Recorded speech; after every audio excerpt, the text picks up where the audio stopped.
Hello respected viewers, আজিৰ এই ভিডিওটোত আমি জানিবলৈ চেষ্টা কৰিম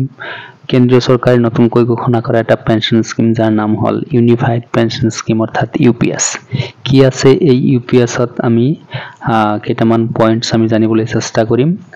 গতিকে আপোনালোকে সকলোৱে জানে যে আগতে ওপিএস আছিল ওপিএসৰ পিছত এনপিএস আহিল এনপিএসৰ বহুত সুবিধাৰ মাজত আকৌ নতুনকৈ ইউপিএস অৰ্থাৎ ইউনিফাইড পেনশন স্কিম চৰকাৰে ঘোষণা কৰিছে গতিকে প্ৰথম অৱস্থাত এই আঁচনিটো কেন্দ্ৰীয় চৰকাৰৰ এমপ্লয়িজ বিলাকৰ কাৰণে লাহে লাহে হয়তো এটো কি হ'ব ষ্টেট গভৰ্ণমেণ্টও একচেপ্ট কৰিব কি আছে স্কিমত আমি জানিবলৈ চেষ্টা কৰিম আপোনালোকে চাব পাৰিছে যে এচিউৰ্ড পেনশন আপোনালোকে যদি এই পইণ্ট কেটা ভালদৰে পঢ়ি চাই গম পাব যে কোনো এজন এমপ্লয়িয়ে যদি 25 ইয়াৰ্স চাকৰি কৰে তেতিয়া হলে তাৰ লাষ্ট 12 মান্থৰ যিখিনি বেসিক পে তাৰে মাহ অনুযায়ী কি হ'ব এভাৰেজ হ'ব এভাৰেজ হোৱাৰ পিছত তাৰে 50% কি পাব পেনশন হিচাপে পাব কিন্তু আৰু এটা কথা উল্লেখ আছে যে যিহতৰ হয়তো 25 ইয়াৰ্সৰ তলত ক্ৰমান্বয়ে কি হ'ব কমি আহিব পাৰ্সেন্টেজ প্ৰপোৰ্শনেট শব্দটো ইয়াতে উল্লেখ আছে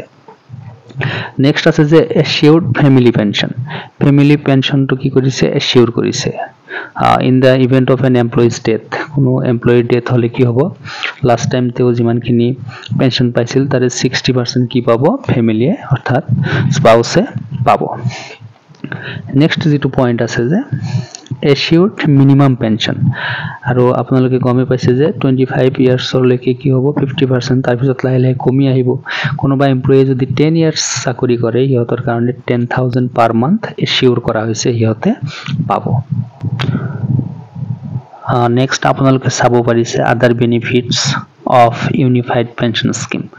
এতে ইনফ্লেশনৰ কথাটো উল্লেখ আছে বছৰি বছৰি যেতে ইনফ্লেশন হয় গতিকে এই ইনফ্লেশনৰ লগত কি হ'ব pension family pension minimum pension will be indexed next আছে dearness relief this will be based on all India consumer price index for industrial workers আপোনালোকে জানে কিবা এটা কোম্পানীৰ লগত বা কিবা এটা ইয়াৰ লগত কি থাকে লিংক থাকে গতিকে এটো লিংক আছে কি অল ইন্ডিয়া কনজিউমাৰ প্ৰাইস ইনডেক্সৰ লগত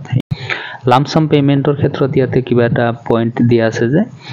in addition to gratuity employees will receive a lump sum payment at retirement equivalent to 1/10 of their monthly emoluments pay plus DA গতিকে এটো এটা অংক এটা দিয়া হৈছে সেই অংক মতে কি হ'ব লামসাম কিবা এটা পেমেন্ট পাব গতিকে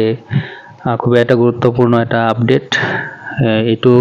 2025 বৰ্ষৰ 1 এপ্ৰিলৰ পৰা কাৰ্যকৰী হ'ব বুলি কোৱা হৈছে লগতে যিসকল মানুহে